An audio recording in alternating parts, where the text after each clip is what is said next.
And when I lived in Big Sur, I was engaged. I was young, fun, having the time of my life. So when I was 24, 6 weeks before we got married, my fiancé was killed in an accident. There's only one that I go, no, I don't ever want to see him again. It's Tracy Morgan. Tracy Morgan, not fun, not nice to little people. Really? I wondered that. With what he was putting me and the staff through that time, I told the main booker, I go, you give me him again, I quit.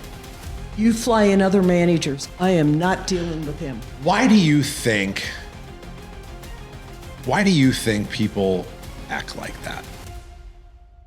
Get the fuck out if you can't be authentic. Get the fuck out if you can't be authentic. Yeah. Hey everybody, welcome back to another episode of Be Authentic or Get the Fuck Out. I'm your host, Eric Obremt. Today is the first day of the new studio. To say that I'm excited is definitely an understatement. This has been a long time coming. I actually want to thank Mercedes, everybody. Mercedes busted her ass putting this together and getting the studio looking the way that it is. So I'm glad to be back. Glad for season 7 to get started. This is going to be a really, really fun season. We're going to get some more unique guests this year. We're going to have a little bit more structure, make sure that we're staying on point, because I'm amazing at that. But we're going to try, God damn it. We're going to give it a shot. But today we've got a special guest. This is something that, honestly, like I never thought that this would be a sit down that I get to have. And I'm really excited for it. I put together an intro here so she doesn't have to do it. So I'm going to read it so that I actually fucking nail it. Today's guest is a fucking legend. She's been called, is this correct? You've been called the goddess of jokesters? Oh, yes. Holy shit. She's been called the goddess of jokesters, but don't get it twisted. Colleen Quinn didn't inherit a comedy empire. She fucking built one. She went from working as a bereavement counselor during the AIDS crisis, we'll get into that, helping people face death, to running one of the most iconic comedy clubs in the Midwest, helping people find laughter again. She's been at the helm of the Omaha Funny Bone for over 30 years, launching careers, hosting titans like Louis C.K., Burt Kreischer, Nate Bargatze, and creating a space where raw talent and real comedy thrive. She didn't come up in this business with connections. She came up with grit, instincts, and a talent for turning pain into power. She's a single mom, club boss, and a walking masterclass in reinvention. Colleen Quinn, welcome to the show. Wow. How was that? Eric, I'm going, I want to meet her. Fucking nailed that one. Colleen, thanks for being awesome. here. Thank you. What a cool roundabout way how we got to meet. We have a mutual friend in Mark Lundholm. Yes. Who for many, many years. Yeah, many years. Like, when did he start coming to the club? Oh, probably 93, 94. Okay, and you I've known were him that there long. in 90? Oh, yes. Okay, yeah. Boy, he was young and had, did he have hair? He did. He did have hair back then. Okay, all right. He had hair and a lot of pizzazz. He was... Yes, Mark and I go way back. And so Mark was in town, and Mark and I became friends through an event that I hosted with some other people out in Denver, and I hired Mark to come out and perform at that deal. Right. Turns out we're both, former shit shows and sober. Oh, totally. And the whole thing. Yeah. You're brothers. Correct. Very similar humans. From what I know. Yeah. And then he came back into town and brought me on to Todd and Tyler show. And now I've become good friends with Todd, and we play golf together, and got the opportunity to sit down and meet with you and talk with you. And you're really fucking cool. Well, thanks. Like you've got a really cool story, and I want to dig into that because I want people to learn from some of the things that you've went through. But like, to move to Omaha, right? To move to Omaha, and talk about what you were doing before, a bereavement counselor, people dying. I was a bereavement counseling coordinator for a hospital out in the suburbs in Chicago. And I did that for almost 5 years. And I would be the person that would connect the right bereavement person to go into the homes for hospice. And I was doing that for a while. I felt I had a really good knack to do that. I had studied at Loyola. I took classes for a year on thanatology. And, just my circumstance, I lived in California for many years.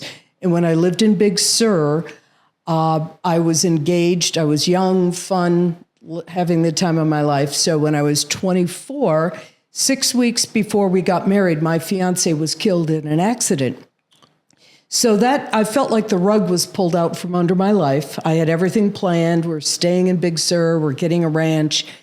And I just went on a quest for 6 months. I took our 2 black lab dogs, put them in the VW bus, and I just drove around and I interviewed people on their thoughts on death. I talked to rabbis, to priests, which weren't that helpful. I took a class from a very prominent woman named Elizabeth Kubler-Ross, who really set the forefront on death and dying and would teach people. Because, in the Western civilization, we are just so matter of fact about, death and dying, where the Eastern people, you shoot your soul out, they celebrate lives. It's not as doom and gloom as we have here. So I took a lot of classes. I went to the Berkeley Psychic Institute. I then eventually ended up in Chicago at Loyola and took a year-long class on death and dying. And when I came out of that, I was hired as a bereavement counseling coordinator. What did you learn in those? So we're going to talk about this for a minute because I'm super interested. What did you learn from said classes? I learned that you cannot be of service to anybody else unless you take care of yourself. If you totally absorb their grief and their sadness, you're of no use. So we were taught various tricks after you've been in a room or holding somebody's hand and you're there. One of the main things is you leave and you find the nearest restroom or water and you wash your hands and you relieve that. You do a symbolic shaking of the water off your hands so that you can then breathe, keep your feet flat, and then you can walk out and go back into your life.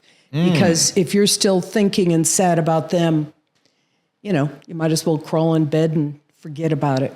Because something that we talk about a lot in here, and like it's in my book, and it's part of my keynote is we talk a lot about empathy, and I mean, the empathy in that position would be almost fucking overwhelming, wouldn't it? Like, I mean, yes, it can be. If you let it be, right, which would then overtake you. If you allowed it. Yes. And that could be the downfall of anybody who wants to be, like how do you balance that not being helpful. A cold piece of shit? You have to go do something outrageous and fun and off the charts. You got to go to a concert. You have to, go skinny dipping. You've got to do something so bizarre and out of character so that then you can come back and go on. Is that what you did? I did. I did lots of things, lots of Rolling Stones concerts. Just grabbing somebody and let's go down to the lake and blow bubbles at midnight. Were you like a hippie? Oh, kind of, yeah. Yeah, okay. Yes, in Big Sur. I guess that makes sense. I moved to Haight-Ashbury right after high school. Okay. So yes. Okay. All right. So you interviewed all these people. Who was the most interesting person you interviewed?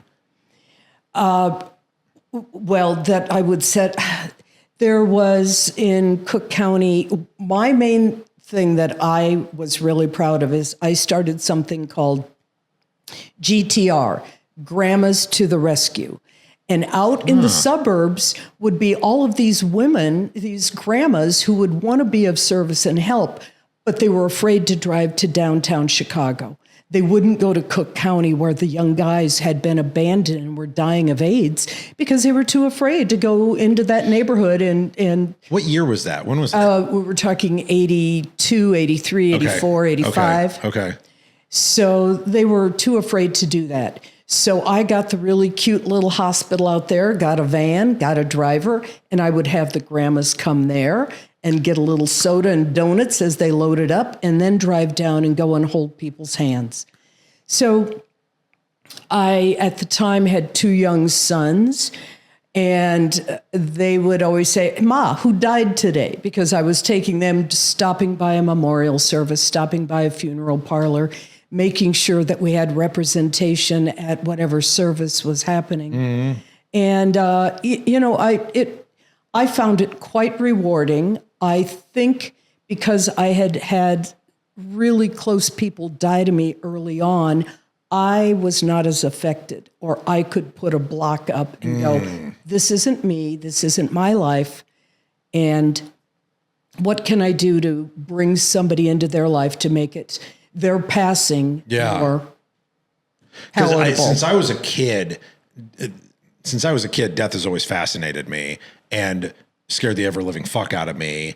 And like, I remember being like 5, 6 years old, and I was living with my grandparents. And so maybe I was 7, but 6 or 7. And I remember waking up in the middle of the night and having panic attacks at like 6 or 7. Oh my. And going into the bathroom, because I know the only reason I know what a panic attack looks like now, if I had one, which I did, 15 years ago, was because I vividly remembered sitting in a bathroom when I was 6 or 7 and feeling like everything was moving really, really fast, but really, really slow all at the same time. Right. And I couldn't stop it, and I couldn't figure out what it was. And I never told anybody about it either in the moment, like not till years later. Well, do you think you were fearful of the grandparents dying? I mean, what? I remember thinking about me dying. At such a young age. Yeah. And I don't know if like maybe somebody died during that time. Right. You know what I mean? To trigger that thought or whatever it was. But it stayed with me for like, I don't focus on it now or anything like that. But like now that I've got a daughter, right? She's 10 and she starts asking questions, and she's watching shows that we're watching, and people are dying, and and she's like, what happens? And I'm like, fuck, I don't know. And I'm like, and anybody that tells you they know is a fucking liar. And she's like, well, Johnny says. I'm like, I don't give a fuck what Johnny says. I'm like, Johnny doesn't fucking know. Johnny read a book and decided that that's what he believes, and that's cool. But if you're asking me the truth, nobody fucking knows. And we just have to be okay with that, and we have to be able to accept it. Yes. And, blah, blah, blah, blah. And that'll piss some fucking people off, but I don't care. The great unknown. Go for it. I don't know how else to explain it, right? Like, I don't know. I need to be better at that as a parent. But it's fascinated me for a long time. So when I saw that, did it end up burning you out, or was it just you needed to come here? I was going through a divorce. Oh, right. I was going through a divorce, and I moved here because my mother lived here and my sons were 7 and 9. Oh, okay. And I knew I was going to need help with my sons. Sure. So that's how I ended up in Omaha. And when I came here, I just went, okay, I don't know. What am I going to do? I reached out to one of the hospice organizations in Council Bluffs.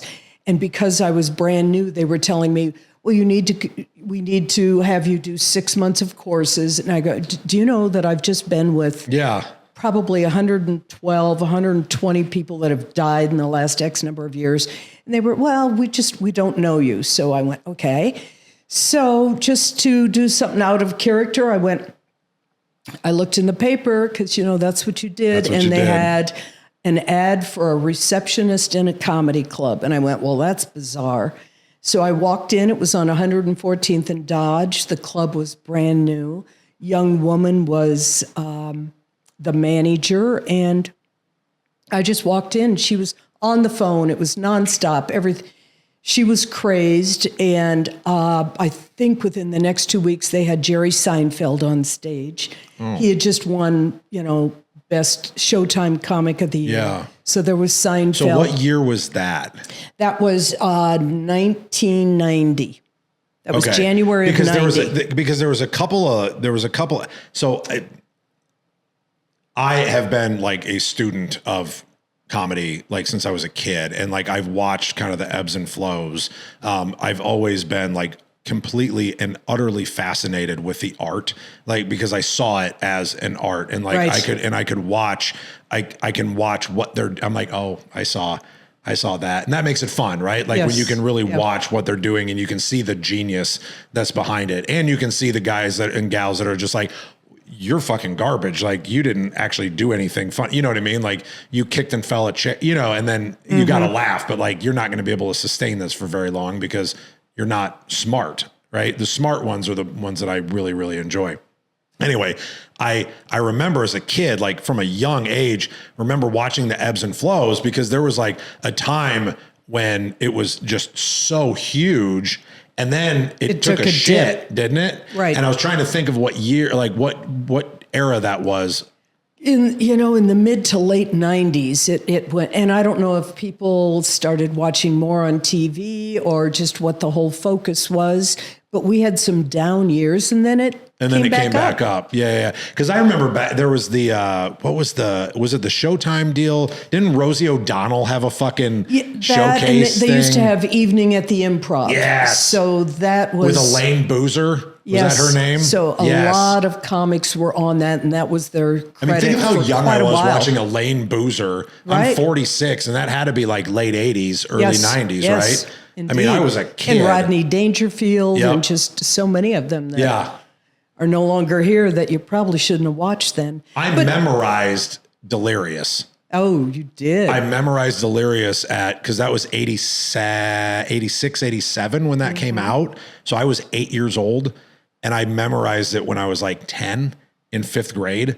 And I would go to school and I would tell jokes from Delirious. Yeah. Like that was what I did. Well, that set the tone for your life, It didn't really it? did. Wow, like, Eric. I'm going to blame Eddie for a lot of this. Oh, God, Eddie. Because I really did. Like I'd go in there and I'm like, but you haven't heard this one. That's when he was in his genius mode. Yes. That was the red leather. Yeah. I interrupted you. Sorry. No. But yeah, but we were 90s. But then it started coming back up. Yes. In like late did. 90s. Late 90s. There might have been a little dip in the early 2000s. It's all a blur right now. I'm just focused on who's here this week, who's here next week. Yeah. But you have an amazing fucking record keeping. I do. Because just to tell that story real quick. So we were out seeing Mark perform, and my wife and I were there with some people from my company here. And, we realized that Natalie and I's like first date was at the Funny Bone. And I don't know how the fuck she remembered the week, month, whatever it was, because I sure as shit didn't. And you went back in the back and found. I pulled out a calendar. Yes, like an old written down calendar. And we figured out all. Yeah, and we figured out who was there, which was just, that's really cool. One of my sons keeps saying, Mom, digitalize that. And I go, no, this is really cool. Because I also would write, maybe if we had a blizzard. Oh, yeah. I would write, if their name is on there and I've got a slash through it, they were really bad that week. That's hilarious. And I would have the feature and the MC name. So I'd have everybody's name is on that. That's really cool. That weekend and whenever. So since like back in the day, it was like the comics were all coming from trying to get their name known on those shows and things like that to get up to be able to tour and do all that. So how have you seen it change for the good and the bad in the last 20, 30 years? Back in those days, I would get a lot of VHS tapes in the mail. Oh. And I would get and some would stand out, like somebody sent me one in a milk carton with their picture. You better find him before he's too famous. Fun things like that. Do you remember who that was? Oh, Sean Gannant. Okay. I absolutely do. So I would take those tapes. I'd take them home. My sons were like 10 and 12. I'd have them watch them. And they would put a Post-it note on there. And I always hated to let comics know that they were hired by a 12-year-old kid giving it thumbs up. And I had a lot. My son Dan, who was quite savvy, sounds like you at a young age, he would put a Post-it note that said, regular white guy, no hook. Really? Yeah. So I'd go, all right, I'm not even looking at that. And, my poor sons, they were doing homework in my office at a young age. Ron White, Tater, is helping them write a paper. What a cool way to grow up, though. It was for them. And I wanted them to be exposed to all of these incredible young and upcoming guys and gals. I found after living in California, living in Chicago, and at the time in the early 90s, when I moved to Omaha, I didn't know if I could make it here just because of the mentality of the neighbors I had, just different people. I just went, wow, is anybody here open-minded? I would have the comics over for Sunday brunch because then we're pretty much doing shows Tuesday through Sunday. I'd have them Sunday brunch so my sons would be exposed to different people. across the street where we lived in a nice little neighborhood was a sheriff. And his wife was upset when she wondered what was up with me, because each week my kids would be out there playing football with somebody different. Oh, Jesus. She thought, who is she doing? So it'd be a couple of black guys one week. The next week I've got gay couples out there teaching them how to juggle. And so I kind of had a reputation in the neighborhood, which I went, are you for real in this day and age that we can't accept all different people? Yeah, an eclectic group of... And I remember there was a time Omaha was voting on whether or not, I don't know, something that gay couples could or couldn't do. And they had their negative sign in their yard. So I went, well, I'm going to put 6 positive ones in my yard. And I was not asked to any neighborhood picnics, but I didn't care. Oh my gosh, that's hilarious. But it was fun. I'd take the comics with me. I sponsored Little League games. Yeah. My youngest son would always be embarrassed because he'd have Funny Bone be out there, and we've got Rodney Carrington sitting in the stands going, "Go little boners, go little boners." So now the insurance team that we're playing, those parents are like, there is something wrong with you and oh my gosh, what you're bringing. So your kids were lucky as shit. They were, your and they kids know were that. lucky as shit, and not just because of like who they got to meet, but because of the experience that they got to have and the different types of people that you get to meet. They're still such good friends with different comics. It's really crazy. Son Dan just a couple weeks ago was in Vegas, and Bert Kreischer was like, "Hurry up, get over here, come backstage." They were invited to Ron White's 50th birthday party. Oh, really? That's cool. Yeah, it was really cool. That's awesome. They've got stories at that. So one of the questions that I wanted to ask you was, because of like, we talk a lot on this show when I have people on, probably 50% of maybe of my people are guys like Mark and, maybe living, whether in addiction or, like sober or whatever. And we talk about that quite a bit. I have to imagine that of all the people coming through your shop, you've had to run into a lot of shit shows that you've had to deal with. Has that been a problem? Like, has that been hard to deal with? Not that much, because I take it all as a challenge. Okay. And I think because I came into it with having a life and experiences and a background, I look at them like, you're just people. We're all just people. Oh, sure. I am not impressed with your status. I meant more of like people coming through and like you almost fear for them because there's some people that like take that, they have the fame, they have the fortune, whatever, and it all goes up their nose. You know what I mean? And all of a sudden they're fucking they're dropping, right? Like hard. And I just imagined, I assumed, and maybe I shouldn't do that you probably saw people come through and you're like, fuck, don't. Yes. Okay. Yes, I do. I have had some, not that somebody that I loved a lot was a guy named Jay Medicine Hat, the hypnotist. And I knew Jay I was there for the birth of his kids, through all of his women, but he had addictions. Yeah. And he would come in, Jay, for about 10 years, played my club every 6 weeks and sold out. Yep. And during that time, I didn't know if I was getting Jay on the upbeat or Jay who was on the down. And so I tried to patch him together, and there would be times anytime he would go to a new club to open up, they would fly me in to show them how to deal with Jay. Really? And Jay considered me Mother Superior. So a lot of times he wouldn't pull as many tricks or be on a bender in my room as much, except towards the end when he just really got sick. Because what year was that when he passed? 13 years ago. April 13th, it'll be 13 years. Really? God, that's crazy. It's on my calendar right now. Yeah, I mean, I saw him probably half a dozen times myself. I actually was on stage one time with him. He was so good. He was so good. Did it affect him on stage? No. Yeah, I didn't think so. He could stand up there and deliver. He'd get off and just drop and be spent. Yeah. Depending on how much Jack Daniels he'd have. Yeah. And, he called for a lot of shots, or people would buy him shots of Jack. But The majority of those were just Coca-Cola. I wouldn't let him do Jack on stage. Oh, really? I let him have the illusion that he's doing 10 shots of Jack. No, it's Coca-Cola. Did he know? Oh, yes. Okay. I went, Jay, not tonight, not in my room. You go, okay, well, can I at least, can some of them be real? I go, we'll talk when you get off stage.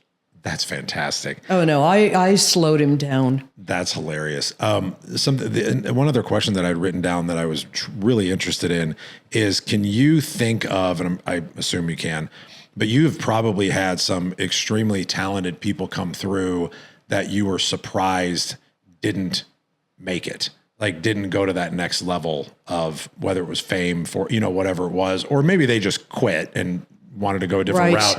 But do you have anybody that like jumps out that you're like, man, I thought they were the ones and didn't go anywhere? Oh, Cal, so many names, so many people. John Paul Morgan just doesn't know how to promote himself. He lives in New Orleans or outside of Baton Rouge, and he is somebody who can deliver it as a powerhouse show. But he never took off. And a lot of times it's because some of these guys chose to live in middle America or off the beaten path rather than go to New York, LA, Dallas. Right. There's Chad Daniels is somebody who lives up in Minnesota and raised his kids up there. Now that name Nobody I don't know. Chad Daniels, so funny. Really? So funny. Doug Stanhope. I always liked him. Oh, he's coming back. I've got him this fall for a one-nighter. Oh, cool. We took a break for a while because he was on my naughty step, but now he's back. Because he was a problem for a while. Yes, he was. Yeah. But now they've all either matured or died. Right. Good point. Because he's got to be getting up there now. Yeah, he's got to be in his mid-50s. Yeah. But he's really funny. I can't, Vic Henley was another one that should have made it big. I remember that name. Just a lot of guys. What do you think? And I know you mentioned one thing of like maybe where they live, but what do you think is one of the precursors to that? It's because it's not a talent thing, right? Is it an effort thing, or I don't know how to do this thing? It's with some of these guys and gals, I think it's just they self-sabotage. Okay. Because they are coming from some sort of a weird childhood they never really addressed and got over. And a lot of it has to do with some kind of addiction. Yeah. It doesn't have to be a really deep, strong one, but it still is enough that it keeps them from moving on up. What has been your favorite part?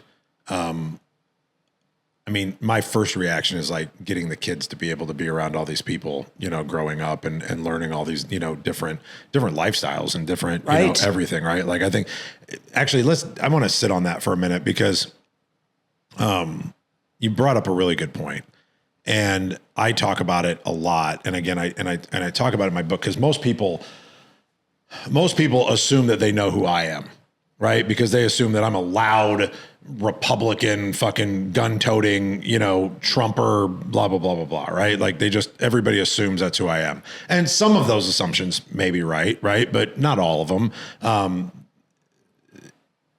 I was that closed-minded neighbor when I was younger. Mm-hmm. And it's funny because like most people, it seems like as they get older, because they have kids and things happen in their lives, get more conservative and more, I don't want to change things. I don't want to be open-minded to other people, right? That's generally how it works. And you're hippy dippy, whatever, in your 20s. And like, I love everybody, right? It doesn't really shift the other way. As I got older, I actually changed the other way and started realizing how fucking stupid that was to think that way and be closed-minded and not realize that like everybody is an actual human being. And I may not agree with you on whatever it is that we're talking about, but that generally, people are coming from like a good place, right? Whether I think it's we have high hopes, misguided or whatever. And there are some people that are just fucking pieces of shit, and so like disqualified. But I think it's really interesting because I want my daughter to see the same thing and like see different cultures and different lifestyles. And like, that's why we travel as much as we do. Like we try to get into different countries and different, you know what I mean? And meet different people from all these different places so that they can realize that like this little bubble that we fucking live in isn't it, right? Like this isn't the world. This is Omaha or Valley or Elkhorn or, you know what I mean? Whatever, like this is that. And there's so much more out there that we don't realize. And so I think once you're exposed to that, you get that opportunity to actually learn what empathy actually is, right? That's how I've built my business, right? Like, is that everybody inside of my organization, I want to figure out how to be empathetic to them and what it is that they're going through, because every single person in this building is different, right? They all have different viewpoints. They all have different places that they came from. They all have different spouses. They all have different kids. You know what I mean? Like, so nobody's bored. Everybody's dealing with something, you know, different. Yes. And you see, like I see it with 20, 30, 40 employees max, right? You see it with thousands of different people coming through your doors, you know, on the weekly, on the daily, whatever it is. And my original question was going to be like, what has been the most rewarding thing about this journey? And I know that's probably one of the things I would imagine, but is there anything else that you can think of that,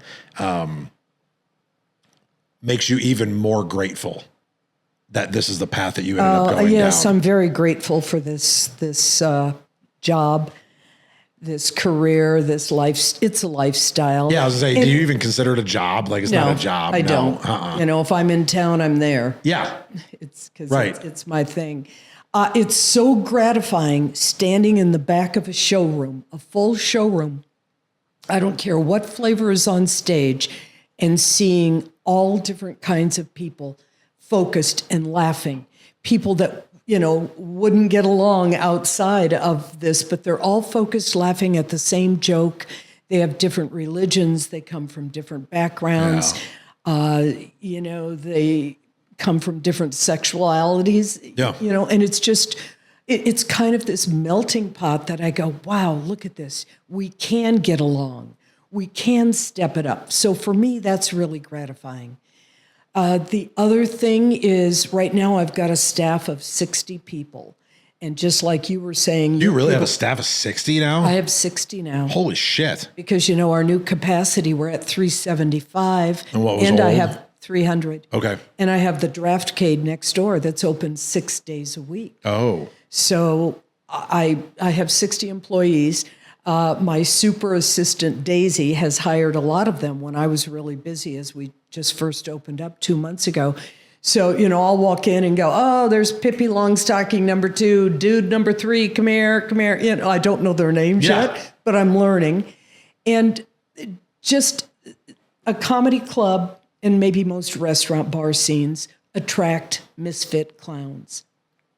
So I have people working for me that I've given second and third chances to, that they couldn't get in another slot because somebody would go, I'm done. But when he or she comes in and says, this is what was going on in my neighborhood, in my family, in my house, that's why I couldn't do this. I go, okay, let's clean the slate. Yeah. Let's start again. So, you know, that's a lot of people. It's a lot of people to keep track of. It is. And to try to make happy. Yeah. But it sounds like you have really good support staff for you. I do. And Great that's chef. like a key to all of this. It is. Right. In your life, in your business. You can't do it alone. No. And I know it all trickles down from the top. So if I have a week where I've had 2,000, 2,500 people and I'm feeling a little maxed and I take breaks, I come back refreshed. If I think I'm burnt out, I go, Daisy, you're in charge. I've got to go. You know, I'm going to Big Sur for 3 days. I'm going to Esalen. I'm unplugging. Yeah. And then I'll come back and I'll miss it. But if I am in a crabby mood, it filters down. I never let my staff know if it's a comic that's coming in that I already know is going to be high maintenance. Oh, you don't let him know? I do not. Really? No, I do not. I just go, oh, guess what? He has been on this. Everybody has been so excited. I lie to them all the time. All the time. Really? So they can learn for themselves. And I'll buffer it. Yeah. If it's somebody that's really high maintenance, and yeah, I'll name drop. There's only one that I'll go, no, I don't ever want to see him again. It's Tracy Morgan. Tracy Morgan, not fun, not nice to little people. Really? I wondered that. Yeah. And, I'm sure he has issues and he's been through, but, he's got more money than, he's got half of Walmart money and he still can't be nice. Because he was here, though. Yeah, yes. And More than once? Oh, yes. Yeah, I thought so. Yes. I thought and so. And the last time I had him, it was at the club at Village Point, and it's 2 summers ago. Oh. And after that, with what he was putting me and the staff through that time, I told the main booker, I go, you give me him again, I quit. You fly in other managers. I am not dealing with him. Why do you think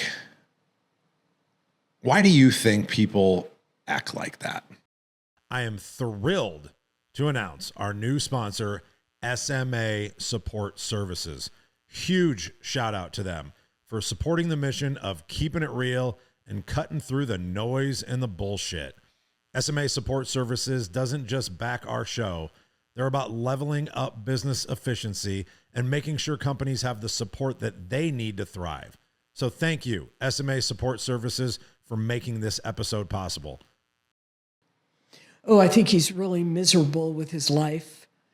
And I'm not saying just him, right? Like, just him. I'm saying not just him. Like, that's an example, obviously. But like, why would people like? I would go into that situation with such a state of gratitude of being able to do my art and perform, and whether it's, unless he's pissed off that he's not doing what he wants to do, right? If he's not in the place that he wants to be at or whatever it is. But like, I would be so grateful to, like, every time I get to go on a stage, like, I don't care if it's a room with 20 people or it's a room with 3,000 people. Like, I'm just so grateful that they thought enough of me to put me on that stage. I think some of those people might just be scared. They're really scared. I think that they have to boast and put that out there because they know what a shell they are inside. So they have a mask that they don't want people to see. Correct. And they're frightened of that. And they take it out. And they're living in fear of that. And yeah. They got some work to do, Colleen. A lot.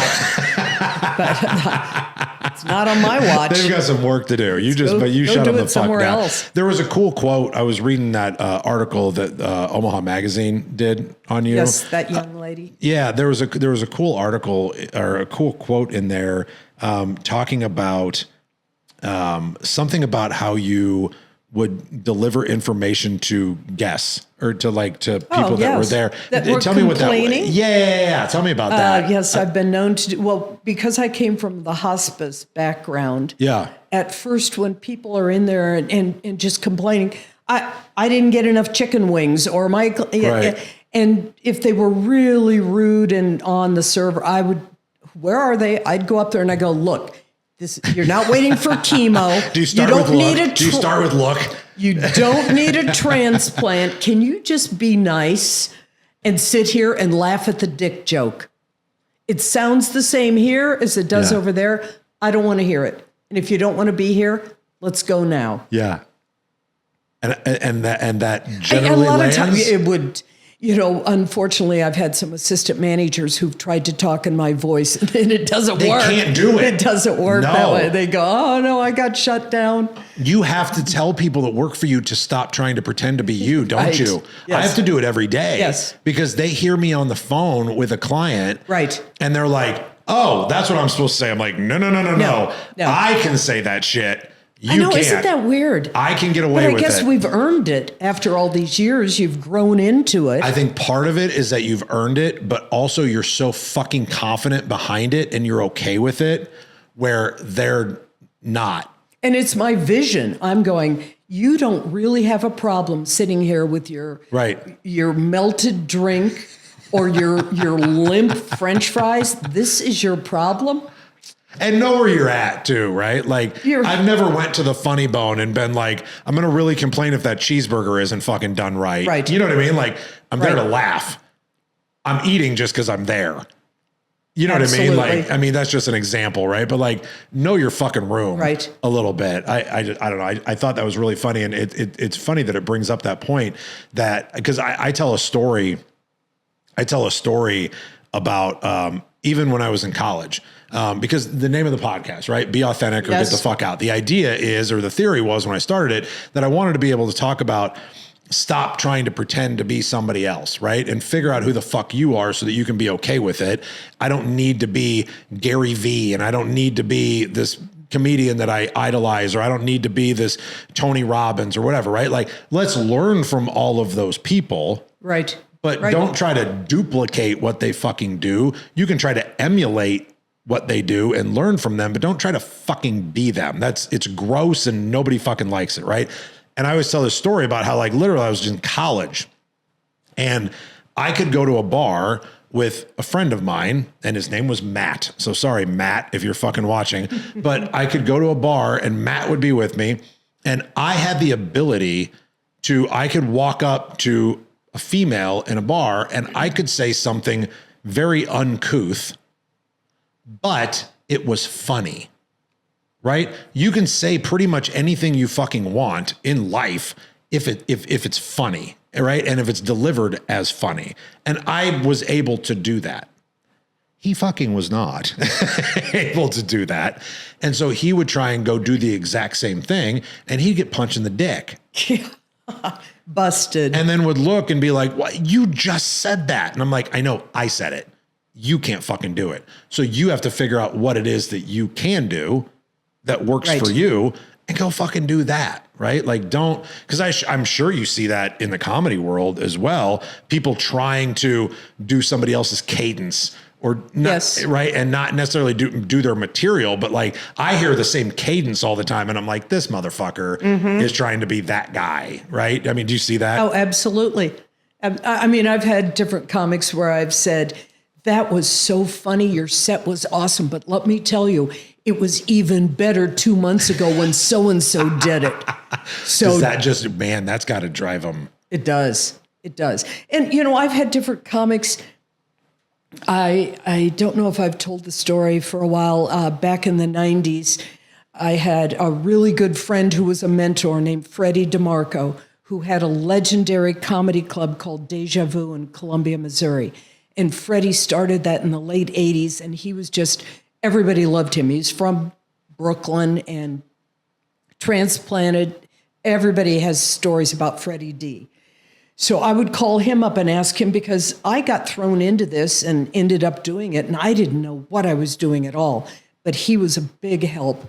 And he said, hey, there's a young up-and-coming comic out of St. Louis. He's a bellhop in a hotel. He wants to do a guest set in your place. And I go, fine, send him up. So he comes up, he does this horrible guest set. And I just said, hey, don't quit your day job because I don't see you having chops doing this. And later it turned out to be Cedric the Entertainer. Get fucked. So he would not come to my room for about a decade after he took off 2 years later. He finally came back a few years ago and he said, I want to tell you that when you told me that, I went back and I wrote and I developed my character stronger. So thank you. So who knew? But he hated you for a while, yes, too. Yes, he did. He did. He boycotted Omaha. Oh my gosh. That's a great story. So yeah, it was just fun. I went, all right, Cedric. And there have been others that I've told them that they're kind of like an aging stripper. They're saggy. It's time to get off the stage. Really? Yeah. Was Dom Herrera one of those? Sweet Dom. No, he wasn't. Dom's really sick. When did he get sick? MS. something. When did he get sick? Oh, within the last 5 or 6 years. Oh, it was before. I just remember the last time I saw him. That he was doing the same act of sorts. Yeah. Yes. And I was sad because I really liked Dom. Right. I always really liked Dom. And I rember last time I took somebody to see him, but it was more He hit a plateau and just and I was like, oh, just was phoning it in. Yeah, he was phoning it in. Yeah. I was just curious if that was. Dom but was he's funny sick back now. he's Oh, that's sad. I really liked him. He was really good. Sweet man. I just want to say, like, before we start wrapping stuff up, I love the Funny Bone. I love comedy. I love the fact that you have stayed in this world for as long as you have, and you've been able to absorb all of these things and all of these people, and like been able to make it part of your life, your family's life, and keep doing it so that people like me can appreciate it. Thank you, Eric. Like it really truly does mean a lot to me. I've always fought to get into the worlds, right? Because I always wanted to learn. I always wanted to learn more about those different arts and everything. And people never took me seriously with any of my speaking or performing or any of the stuff that I do, because I grew up as a jock, right? I mean, I played ball. You know what I mean? Like, those are the things that I did. And they're like, well, you haven't had enough trauma in your life to be fucking funny. And you know what I mean? Like, but I've become such a student of that art. And I've learned so much from Mark.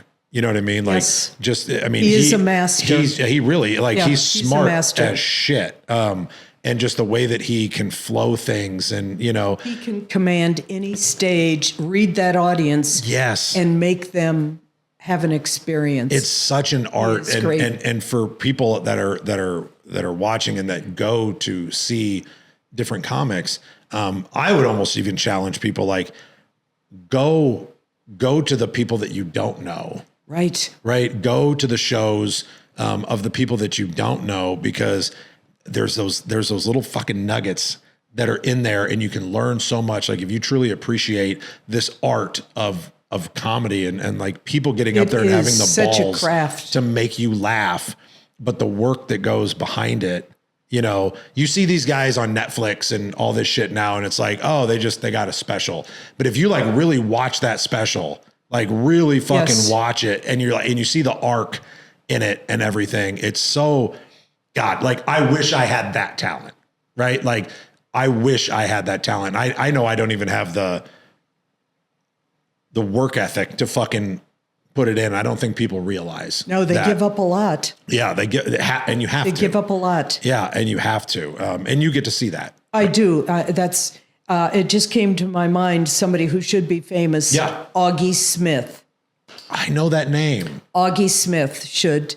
He lives in LA now. I think originally from Portland, but he is somebody that is so funny. Really? And just has never broken out and been able to do that. Does he still come back? Yes. Yeah, okay. He does. I know I've seen that name. He's a bunch. A no-name comic that is hilarious. But he headlines.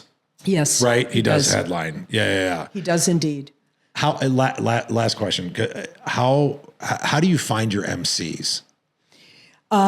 Well, it's obviously local for the most part. They're local because, you know, it doesn't pay a lot. They don't need a lot of time. They've got to be starting out. We don't need a headliner doing all that, and I don't want to put them up in a hotel all the time.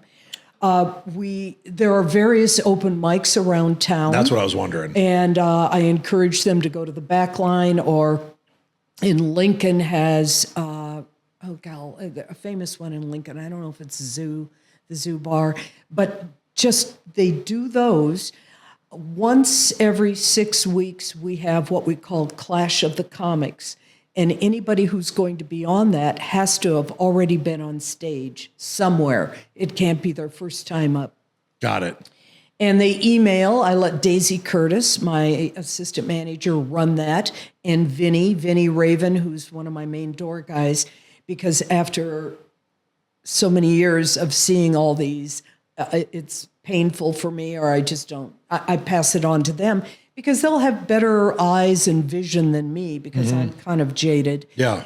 And so there'll be 6 or 8 guys and gals up there, and one wins by a point system. Yeah. that is voted on by 12 different people. And then that person who is the top of that one gets to come back and do a guest set on a nationally touring comic. Like I just had somebody last week for Dave Attell that popped in, was able to do it for the Late Show. And from there, I also pay attention to who won. If they are asking me or Daisy, can I come and see a show? The more interested they are and the more they see how we run it, then I'll give them a shot at being a host and MC. Gotcha. I was just curious because like I've been in and like there's some MCs that are like better than the middle act. Correct. You know what I mean? Like, and you're like, Right. holy shit, like this guy's really good. And if the middle act is lame, it's probably because the headliner brought them with him. And I didn't. Oh, I didn't think about They that. bring their buddies with them. It's not somebody that I put in necessarily. That makes sense. But I'll let you host anytime. Yeah, Eric. okay. You could do that. Yeah, maybe. Yeah, And we'll talk about with that. all the young comics and with my staff, when they leave every night, I say, make wise decisions. And I have so many of them going, she's in my head. I went to this after party and she was in my head. I hate you. I literally about started making bracelets that fucking were what would Eric do for fucking everybody in my office. Right. But they call me and they're like, okay, so I was sitting in this situation Yes. and I asked myself, what would Eric do in this situation? And I'm like, honestly, there probably isn't anything more that I like rewarding than hearing that, right? Because they do look at you and they're like, Right. she's going to have the answer one way or the other. Like, I want to emulate that, which that is pretty humbling. It is. Right? Like, It is. But we should just get bracelets made for all of our people. What would Colleen do? Right? What would Eric do? I think that's how we wrap this But up. don't do it in our voices. No, don't say what we would say. That's right. Do what we would do, Absolutely. which at the end of the day is always the right thing. Hands down. Right?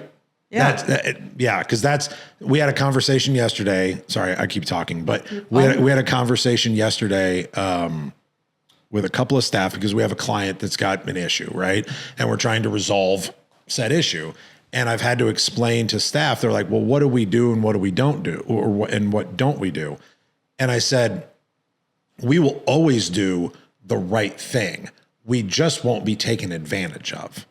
Right? Correct. So I'm not going to let somebody make up some bullshit and then be like, you need to do this, this, this, and this. No, fuck you. We're going to do the right thing. I'm always going to do the right thing and I'm never going to leave somebody hanging. But like, you don't get to decide every time what the right thing is if you're trying to take advantage of the situation. I totally agree. Yeah. And I feel that I want everybody to have a good time. People have such stressful lives. They Yeah. work so hard. And I tell the staff and even certain comics that are in a little downhill slide, the people out there got a babysitter. They Right. bought tickets. They're spending money. They don't do that every week, every Right. month. Right. They are here. So we have to show them a good time. Now, if they're calling somebody to a table and they're sending a drink back 3 times and they're doing that, I'm over there. They go, CQ's tap. And I'm over there going, you know what? I don't think we can make you happy tonight. You are not going to order another drink to send back. You can have some liquid death or you can have ice cold Missouri tap water. But that's it. We are done playing the send it back game. Got it? Does that happen a lot? No, not a lot, but enough that It has to be addressed. it has to be addressed. And just like you, it's like, we're not going to play this game anymore. Right. I wasn't out. I'm not trying to screw you. Right. And you're not giving my staff a runaround anymore because sometimes we're dealing with the masses and we can't make you all happy. Right. Done. And the real problem today, though, is because of fucking social media Yeah. and Google Yes. reviews and all that bullshit. One bad Google review for my business could cost me $500,000 in revenue. Right. Right. Because of somebody Right. looking at it and going like, I'm not even going to call them. Right. Because of that bullshit. Right. And that's the hard part now, because now I get emails. And again, we don't get a lot of complaints and issues and whatever, Right. but you're always, if you do enough work, you're going to have somebody that's unhappy with something, right? And I will get an email or email forwarded to me that will literally say, if you don't do this, I'm going to do this. And it's like, so now I'm being blackmailed Right. into, I have to give you $2,000 or you're going to go make up some bullshit and put it on a Google review that could cost me hundreds of thousands of dollars in revenue. Right. That's what the world's come to. We get those. And I have my poor assistant cannot be like me when we're at that point and the people are in the face going, I'm never coming back here again. I'm going, okay. Promise? Yeah. Yeah. Like, okay. You can't say that, but I can. Right. Because I will then take it to the level with them and I will say, do you understand, by you being here and spending money, I can pay my mortgage, I can pay my people, they can pay their rent, we can pay our utilities. Yeah. So if I'm telling you I don't want your money, that's pretty bad. Yeah. You keep your money and you leave. Yeah, you need to look in the mirror. It frustrates me. I don't want your money. It frustrates me how many people there are still like that. Like it genuinely like actually makes me sad. Like I get sad for them, you know, because I don't know. And maybe that's just because like we've both had journeys of appreciation and gratitude and all these like good things that have happened in our lives. And they don't. I agree. Would be my guess, right? And so they're just miserable cunts because of it. So they need to go somewhere else. Oh, go to that other comedy club. Oh, I guess there isn't one. Oh, I guess there isn't one. Did there used to be? Yeah, there have been other smaller clubs downtown. Yeah, there was one downtown. Jokers was there for a while. That's right. Yeah. A couple other ones. Yeah, I never went there. Talk real quick about the new space because it's fucking huge. New space, it's on 710 North 114th Street. So it's not in the old space. No, it's across from, we're on the west side. You're on the west side of Miracle Hills Plaza. Got it. Okay. In the new strip mall that they redid for a couple of years. Yep. Perkins Properties. It's really great. Very happy with the space. Besides seating 375 fun people, I've got a killer green room. Mark will love it. Oh, good. With a private bathroom. So the comics are nice upscale now with that. And in addition, I have a draftcade, which is 48 beers on tap, full restaurant menu, and 78 old antique arcade games. Oh, cool. And it's open 6 nights a week. Kids are more than welcome to come until 8 at night. Okay. Then it turns into 21 and older. So the difference with that side is that you get a wristband for $10. You play all the games nonstop. There's no coins, no quarters. Oh, okay. So what's the who are you marketing that towards? Like, is that families coming to dinner type of thing and then playing games? Saturday and Sunday we open at noon, and it's a lot of families' baseball teams coming in. Oh, okay. Yeah. The parents are coming in. I think we'll do really well when it's football season because I've got 25 TVs. Yeah. Okay. And the kids can play games and. Okay. Yeah, that's smart. Honestly, Eric, I've quietly noticed it's a divorced dad hangout. Really? Because the divorced dads can have a good time and the kids are having dad, we're playing pinball. So it's the new Romeos and Valentinos. Yes, absolutely. Because growing up as a divorced kid, that was where. And they get to have time with dad and dad is not miserable. But it was always Romeos and Valentinos. Oh, that was fun. where fucking divorced dads took their kids. So now it's what's it called again? The disc. It's called Draftcade. Draftcade. And then it's attached. Part of the Funny Bone. But it's part of the Funny Bone. We're all under the same. And the whole scene is that both the liquor license and the kitchen can support more than just the Funny Bone. Oh, yeah. So we expanded. Instead of doing, some kind of a restaurant, the new clubs are doing Draftcades. Okay, so last question. This is just a personal one. Nobody else is going to give a fuck about this. So what's the setup like in the hallway when you've got a big show and people are waiting and there's fucking raining outside? Well, the hallway now holds 150 people. Cool. And as you come into the lobby, there is a private party room. We can let people line up in there and then go through the Draftcade. So cool. So you got plenty of space. Sorry, that was a personal question. No, just because I've totally. Yeah. I'm so glad not to be upstairs and have to have people line up in the stairwell. Yeah. I mean, it was nice because you stay dry at least, but like, I remember coming to shows where it was raining or snowing. Village Point was great, but after 20 years, we needed to expand or leave. Yeah. How many people could you fit in the original Bone? On 114th. 260. Okay. So you And went then I 260 to 300 to 375. Okay. Okay. Yeah. 375 is a really nice size. Yeah. And it's got that theater style seating. So Oh, it does. It's just like the old club, but roomier. Got it. A little bit more space. Roomier. Love that. Well, When do you see it? I can't wait. Yeah, I need to schedule something to get me and the wife down there. So I'm really excited. Like I said, I could literally go Next week is every Josh week. Blue, who's so much fun. Do you know I've seen Josh him. Blue? I've seen him. Yes, I remember watching him on what was the show that he did? Last Comic Standing. I remember that when that was good. Right. Yeah, back when when that was hot- good because that hot was one. him and like Rich Voss and Correct. and a couple other people. Tammy that, Pescatelli Tammy was on Pescatelli it. was on and it. John Heffron. Yes, Heffron was on Ant. it. There was Ant. a comic named Ant. I know that. Who? I got to look him up. I don't remember. Right. It was This a guy, week- right? Yeah. This week it's Titus.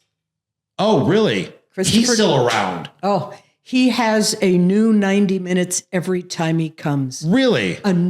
He is the most prolific comic I know. Huh. I got to go Christopher see him. Titus, Friday, Saturday, everything. Really? It's a whole new set. Every And year Josh when he Blue comes is still back. touring. I didn't know He that. is. Oh, 'Cause he was he's funny. hilarious. And I came and saw him at your club one time. I've seen so many. Your club has been such a part of my fucking life. Oh, I'm glad to like, hear that. It really, really has. Like I've spent so much time. And I'm so glad you did all that and I didn't even know you. Right. Didn't even know I me. didn't have to fuss over you No, you because didn't have to fucking deal with me at all. You were Yeah. not complaining. Yeah. No. Thank you, no, Eric. Of course not. Yeah, but it really has. And that's why I want to finish this is like literally thanking you because without having somebody like you being able to facilitate that art so that people can not only be able to perform, but again, that we get to enjoy it. We live in Omaha. Right. There's only so many pretty cool. art things. Yeah. But like, there's only so many things In our flyover. yeah, to be able to do and to get the fact that you're able to attract the talent Thank that you. you attract to be able to be here is such a gift to all of us. And for people that don't fucking appreciate that, fuck you. Like, because it's a really big deal because it's not easy to get talent, right? Like you can always overpay to get talent. Correct. Right? Like that, you can do that. I'm assuming that's not what you do. No, Right. I've been fortunate because I've been at it so long. I knew a lot of these guys and gals when they were not famous. So I treated them right. And they've come back to kick off and, Yeah. do their tour and try it out here like Nate did earlier Yeah. this year to have Nate Bargatze, who's the hottest comic in America, in the world right now. Isn't that crazy? And just so nice. And he came to me in like 2004 as a little feature out of New York. oh, really? Lynn Koplitz brought him as a feature. And I went, Lynn, he's really good. She went, yeah, he's a cute boy. Well, let's see. So, he did that. And then he went back home to Nashville. And man, Nate worked hard at it, did quite well. Good for him. Another one of those little baby comics that I've remained friends with is Larry the Cable Guy. Oh, yeah. And he'll be doing some pop-up shows this fall. Oh, really? Yes. He seems like a nice dude. I haven't met him. He's yeah. incredible. Yeah. There's been a lot of events that like we're supposed a to. really decent human. Yeah. Yeah. Which that's sometimes hard to find too. Yeah, So he's just decent that's cool. with all of his fame. Yeah. Because he's got a lot of it. Yes, He's got a lot of it. Well, to wrap up, like what I've really gotten out of this conversation, which again, thank you so much for it.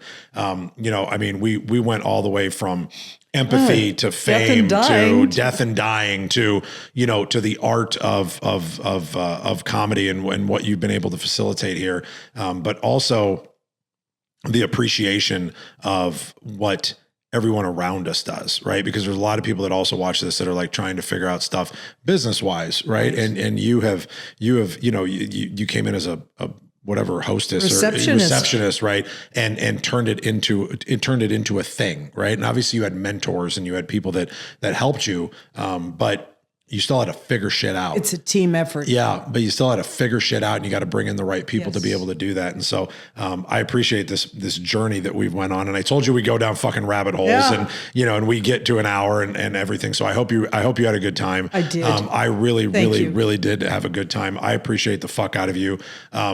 everybody, thank you for tuning in to this today. There's no way that you didn't get anything out of this. So please share this, share, like, And if subscribe. you didn't get anything out of it, go fuck yourself. Then go fuck off. Yeah, we really don't care. But if you did, let other people know. We need to share this with other people so that they can learn some of the lessons that we're all learning together. So again, Colleen, thank you for being here. My pleasure. Thank you for now being a friend. And I'm going to do everything that I can to be where you are as often as possible. So thank you. Thank you very much. Thank you everybody for tuning in. Remember everybody to be authentic or get the fuck out. Get the fuck out if you can't be authentic. Get the fuck out if you can't be authentic. Yeah. Swipes.